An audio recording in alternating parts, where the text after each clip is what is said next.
Well, we finally did it, guys. We're going to a third-party system in Pathfinder that is not super stupid broken. Well, I mean, it's kind of really good, actually, it turns out. And welcome back to the first episode of Min-Maxing for Fun and Profit, where I'm going to break one of my age-old optimized party rules, the notion of everyone in the party should be 100% responsible for their own healing. Because there's a little company called Dreamsguard Press that's done a little thing called psionics, and there's a class that, well, you know, can keep your party from ever killing the monsters ever, because they'll never find the thing that's doing the healing, / make sure you never have to buy that resurrection diamond again. Today, we are optimizing the Vitalist. If you're liking what you're seeing, do be sure to like, subscribe, ding the bell. Stay caught up on all your Pathfinder 1st and 2nd edition coverage. Today, this episode of Min-Maxing for Fun and Profit was brought to you by Mr. Josh King, who has done the craziest. He has left his own tier to join the Tiki tier. Unfortunately, we'll be losing a member of the Heralds of Dawn party. Fortunately, Josh is bringing in another one because he's probably the most loyal man I have ever met in my entire life. He's the Chewie to my Han. What can I say? Thank you so much for your support, my friend.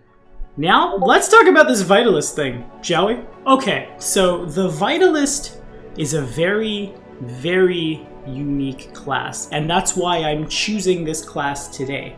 I've had the pleasure of building a couple of DSP psionic classes for patrons in the past. We've had a Soul Knife, we've had an Aegis, however you want to pronounce that one.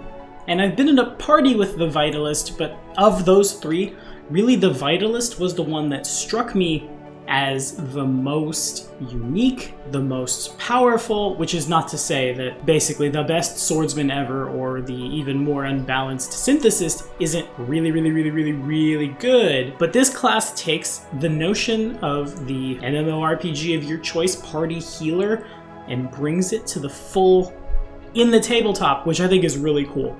So I guess I'll get down to this one real fast. In the optimized party, and follow this card right up here if you want to watch a real old video where I say that this shouldn't exist. I'm really crapping all over myself right now. Honestly, the Vitalist is kind of the sixth man. Your purpose is not to show up, hold person, and set up coup de grace. Your purpose is not to maintain a giant threat range and bop people in the head, or just dish out a massive amount of damage. No, rather, your purpose is to keep people at full health as much as you can. Let's look at the class in and of itself. We've got 2+ int modifier skills, choosing from a pretty wide list. Unfortunately, the 2 skills we'll be using the most are not, well, in here, but that's what traits are for. We have a d6 hit dice, a half bab, and great fort and will saves, but a poopy reflex save. Rather than cast spells, we have what are known as psionic powers. Think of them as a little bit stronger than the Monk's Key Pool, the Barbarian's Rage power, but not quite as powerful as the power of a full caster. They're very niche. They do the thing they are supposed to do, more or less. It's like an MP system to fuel supernatural abilities. The Vitalist, of course, has its own Vitalist power list and casts, I'm throwing air quotes, you can't see them, the webcam's off, but nevertheless, casts off of its Wisdom modifier. All Vitalists choose a method that's basically just the flavor of Vitalist that you are, and of course, different Vitalist methods will give you different powers, but the real thing that makes the Vitalist pop is the collective class feature. We saw this on the Zealot when we were talking about Path of War, and it's good there too. As a standard action, the Vitalist can join a number of willing targets into his collective equal to his key ability modifier, because some of the archetypes probably move that around a little, or half his Vitalist level, whichever is higher. The Vitalist must have line of sight to each target must have a whiz of at least 1, and all must be within medium range. The Vitalist is always a member of the Vitalist Collective and doesn't count against the limit. We can kick someone out as a free action on our turn. Anyone can leave voluntarily as a free action on their turn. If your Wisdom drops to 0 or you move out of range of the Collective, medium range again, the connection is automatically severed, and if you go in a null psionics field, of course, it's nullified. The reason we like collective is for collective healing. When a willing member of the Vitalist collective could regain lost hit points or ability damage, the Vitalist may choose to redirect any or all of that healing to one or more other willing members of the collective as a free action. This can transfer instantaneous healing, healing from ongoing healing effects, even hit points gained from rest. Yeah, never sleep again. All your friends will do the sleeping for you. You just stay up all night watching. And obviously there are other bad things with that, but that's what they make coffee for. The original recipient of the healing chooses whether or not to allow this, so we can't just ope hit points away from someone who needs them, and he doesn't get the benefit of any healing that goes to another. The source of healing, construct, repair, negative energy, positive energy, so on and so forth, is unchanged. So sorry, damn fears, you don't get to cheat and suddenly get to get healed from the cure light wounds. And the Vitalist can even heal wounds through collective healing if the Vitalist is at full health. Not through long-term care or natural healing, but if you're at full health, drink a potion, we can send it to the guy who needs it.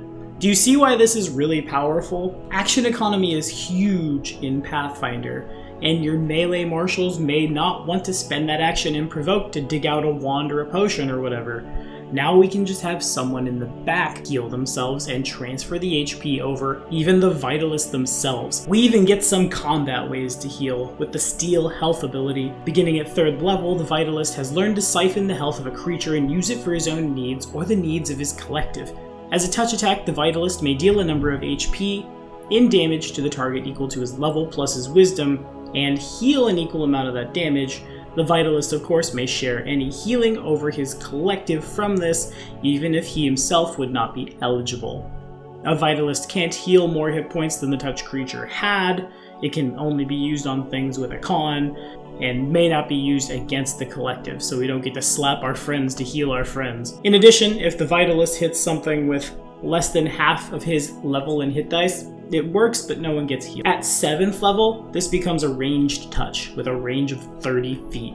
Or just wait till 14th, I guess, and with a successful melee touch attack expending psionic focus, the target has to fort save at 10 plus half your class level plus your wisdom, or die. And if they fail that save, all the rest of the hit points get sent out through the collective. So this is a very, very unique build, obviously.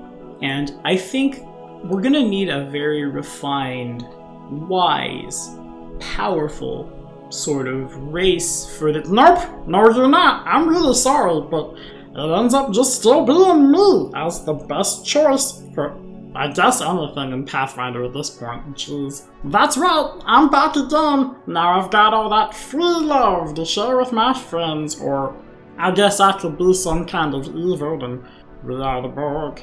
You will be assimilated.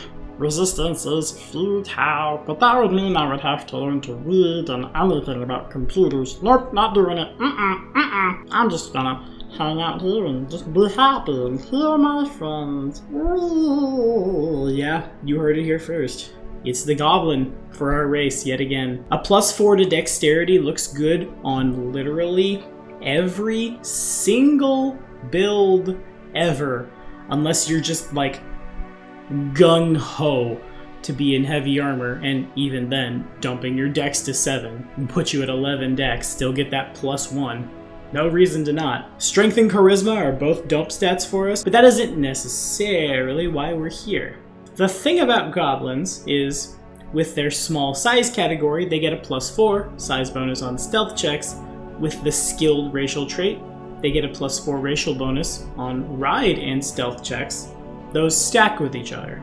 At level 1, with 10 dexterity, a goblin has a +8 before any ranks or class skill shenanigans or otherwise into their stealth. That's really, really, really, really, really good for what we're trying to do, because in combat we don't want to be seen, we don't want to be hit, we want to disappear behind things and just manipulate the collective to make sure our marshals, our casters, and everything in between have the right amount of hit points to keep going. Now there's a couple ways we do this. First and foremost, easy enough, our Vitalist powers do heal people. Body purification which costs the Vitalist 3 power points, restores up to 2 points of damage to a single ability score, and for every additional power point you spend, so this is like heightening spells in the playtest basically, the power heals 1 additional point of damage to the same ability score. It's like a worse, lesser restoration that eventually kicks up even more, except no healing ability drain. At power level 2 for 3 power points, Body Adjustment will cure yourself of 1d12 points of damage. Additional power points net you an additional d12. Mend Body heals 3d8 points of damage and can kick up to 2d6 per instead of 1d8. And then, of course, you send these out to the collective. Alternatively, potions, wands, scrolls. Charisma's a dump stat for us, but we really like Use Magic Device, so don't dump it too hard. Especially because at some point, we're going to want to get our hands on as many potions of invisibility as we can. Because we're not attacking, usually. Unless I want to run up and tag somebody on the shin and take a bunch of hit points from him and give them to my friends. Free love! But really, minutes per level is fine. We're not attacking, we're just sitting in the middle of the battlefield, making sure our friends stay topped off. Now, as for our traits, this is one of the few times I think we should not take reactionary because the party's healer, as such we are, wow, what is this? Weird. Wants everyone else, especially the monsters, to go first. That way, we know who needs the healing and we're not just delaying. That said, we want to have a really high dex for AC, our bad reflex save, so there are probably some scenarios where we're delaying, at least at first.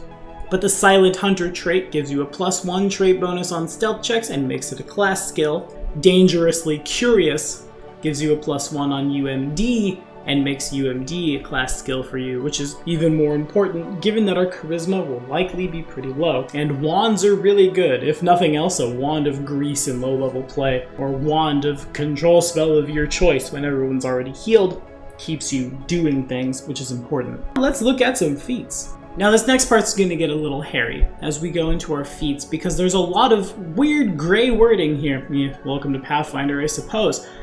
What I mean by that is Psionics Magic Transparency, which TLDR says that things that affect spells usually affect psionics and vice versa.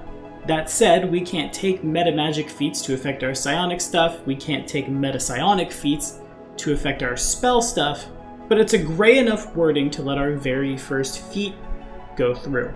That feat, as you might have guessed if you've ever played a healer in this game, is Fey Foundling. Whenever you receive magical healing, you heal an additional 2 points per die rolled, you gain a +2 bonus on saves against death, but Cold Iron hits you for +1 more. But that's okay, because, like, who is coming at the party with Cold Iron, right? Nobody. Unless we're allied with demons or Fey or demon Fey, I don't know. I have no idea. But do note that this says receive magical healing. It is not explicitly not a spell, is what I mean. So it stands to reason that should work. Free love! And that means we're passing out extra healing when we're targeting ourselves with our powers and wands and potions and things. 3d8 suddenly becomes 3d8 plus 6 and then even more on top of it as you augment your power. Unfortunately, there were a couple of achievement feats I wanted to take on this build, but both Healer's Touch and Talmendor's Lifting specifically call out spells. So we can't further buff that out. Boo! Anyway, our next 3 feats are nothing short of tax for this build, but they'll help us qualify for a really good prestige class for what we're trying to do. It's Dodge at 3rd level, Mobility at 5th level, Combat Reflexes at 7th level for, all told, a +1 to AC, a +4 to AC versus AOOs provoked by movement, and an additional number of attacks of opportunity per round equal to your Dex mod. No, that one's not bad on most builds, and no one says no to a +1 to AC, but really, you just gotta take those crappy tax feats if you wanna dance with the shadows. Oh, remember I was a bard once? Full of. At level 8, we will take a 1 level dip in the Shadow Dancer Prestige class for Hide in Plain Sight, which will allow us to use the stealth skill even while being observed as long as we are within 10 feet of an area of dim light. Sometimes true seeing is going to beat invisibility. Sometimes there won't be any cover to hide behind, but it's pretty easy to pop a gloom stick, go into dim light, and disappear into the shadows. That way I'm not getting attacked. I'm just trying to make sure that I have a nice quiet place somewhere to drink too many potions and heal my friends with them. Again, free love! Anywho, 9 through 20 will finish out the Vitalist. And our feat at 9th, Shadow Dancer's best friend, the Stealthy Boy's best friend, Spring Attack. As a full round action, you can move up to your speed and make one attack without provoking. You can't attack someone adjacent to you at the start of your turn. Why do we take this, do you ask? Well, let me tell you. Because, again, I guess somebody's gonna question it. My Pathfinder knowledge is real big, like my brain. Remember that Steal Health ability? That's done as a touch attack. That doesn't take an action. It's just we have a touch attack ability that hurts people. So I'm heading, I run up, I tag you, I do damage, I heal my friends, and then I keep moving and stealth away. There may come a point in time in this game where the greater invisibility or regular invisibility potions are arbitrary, but they're a good backup. At level 11, it's skill-focused stealth for a further +6 on an obscenely high stealth score. But we're basically taking that to qualify for Hellcat Stealth, which allows us to make stealth checks in normal or bright light even when observed at a -10. At this point, I definitely think it's fair to say you no longer need the invisibility potions, you've just been using them to get to here. Once you're here, no one can find you unless you want them to. Or, Tommy, come on. Also, as a Vitalist at 3rd level, all willing members of my collective can communicate with each other telepathically, even if they don't share a common language. And I can manifest unknown powers from powers known by other psionics, as if we were touching. Point is, my friends will always know where I am. My enemies have no idea. I'll just sit back, relax, drink way too many potions, maybe even stop for a bathroom break mid-combat. No one's gonna know. And that's really broken. Free love! But of course, we're gonna need to do some stuff, probably sometimes, that doesn't directly involve the healing of the party, and that's what our last 3 feats are oriented around. First, Bodyguard. We had to take combat reflexes anyway, why not? When an adjacent ally is attacked, you may use an attack of opportunity, we're going to have a million of them, to attempt the aid another action, to improve your ally's AC. Remember that aid another is rolling an attack roll at DC 10 to give them a +2 against the triggering attack. Not bad by any stretch of the word, I should say, especially because it happens without using an action. Just stay close to your allies, keep their AC buffed. Next up, we'll take Combat Advice. As a move action, you can offer useful advice to an ally engaged in combat at just the right moment. Designate an enemy, your ally gains a +2 competence bonus on their next attack roll against them. For your ally to benefit from this feat, you must be able to clearly see them, and the designated enemy, your ally must be able to hear you, because oftentimes we probably don't have a move action. We're just hanging out in a square invisible or stealthed, and no one dislikes a +2 to hit. And finally, our last feat will be Dampen Presence, which lets us use stealth to hide from any creature attempting to find us with blind scent or blind sense, even if you're clearly a legal target for that ability. Tremor sense can still find us, scent can still find us. But remember, if they can't see you, you still have concealment. A 50% missed chance. They just know the square. Worst case scenario, you just get out of there. You're not trying to fight, all you want is free love. Will I ever not build a goblin in min-maxing for fun and profit? I'm beginning to wonder. And real quick, to talk about our method, we of course are taking the Mender method. It does a lot of cool things, but Mender's expertise, in addition to some Revivify stuff, says that anytime we manifest a power with the healing descriptor, it's an additional 50% hit points rounded down. Yeah, no brainer. Anywho, so far as your items go, I'm willing to bet there are a lot of really sweet items in DSP's Psionics books for this kind of character. However, as with all of my third-party videos, I tend to stay away from those because I know some people are a little shaky about third-party stuff. The class is enough of an introduction, and again, this is a class that's good on its own. It doesn't necessarily need any of those really powerful third-party feats if you'd like them to not have them. Same is true with third-party items, third-party anything that's not the class itself. So really, just as always, focus on the big six, and follow this card right up here if you'd like to know exactly what that is. So, 2 more final thoughts I'm going to add to min-maxing for fun and profit from here moving forward. First, it was requested I stick my feet back into the world of the Gestalt builds for min-maxing for fun and profit, and while I will probably never go so far as to build a Gestalt character again, because it's not for everyone, I know it is for a lot of people, myself included, so I have no problem. So we're going to offer some tips, tricks, and advice. I can think of 3 core classes from Pathfinder that look real good on the Vitalist. We're wisdom-based, so the monk is obviously a great choice, especially if you'd like to do some fighting as well. You're wisdom-based, adding that to your AC doesn't hurt at all. Failing that, a cleric or druid look real good. Spontaneously cast cure spells or channel energy. Holy crap, actually, yeah, channel energy looks really good when suddenly the party's getting all healed for a bunch of little numbers, and then you can turn that into one big number. Ugh, yeah, that's super scary. Never mind the notion of how powerful the druid is. Be a cleric. Channel you some energy. The collective all gets healed for a bunch. At 5th level, channel energy for 3d6 that hits the Vitalist and 4 other people for a total of 5 is 15d6, and if we'd like to turn all 15 of that d6 onto the guy with the most damage, yeah, that's really, really, really good. Is channel energy playable as a form of healing? But weird. Okay, I'll take it. How? That's terrifying. On that note, I used to do these. I'm gonna do them again. Min-maxing is really fun. I enjoy it a lot. There are many of us who do. However, I also think it's really important for game masters to be able to play against the optimized classes. Now, I don't think it's fair play ever for any reason to shut off someone's class abilities because they're good. Because that's not fun for the person who's invested the time in those class abilities. Basically, you as the GM are just saying, lol, no. Don't do that. If you have an illusionist, your campaign has no undead.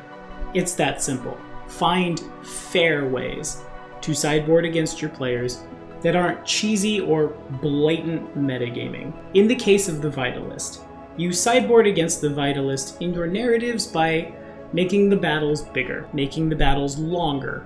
A Vitalist who only has to worry about 2 or 3 members of his collective staying healed is one thing.